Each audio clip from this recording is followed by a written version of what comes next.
AI is coming for a lot of jobs. Oh, but hey, at least we don't have to deal with Karen, the project manager, anymore, right?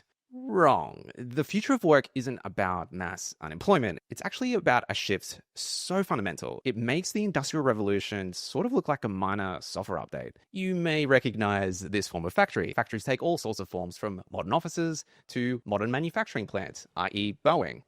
The mindset carried over to the information age. Our education system, our job titles, our entire way of thinking about careers, it all revolved around the idea of specialization. Where you were, as I said before, encouraged to pick a lane early and stay in it, to climb the ladder by knowing more and more about less and less. This brings us to today, and we're standing on the precipice of a new era, an era where AI isn't just a tool, but a collaborator, a partner, and for some, a competitor.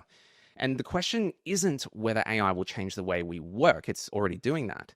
The question is, how will we adapt? Will we rise to the challenge, or will we become obsolete?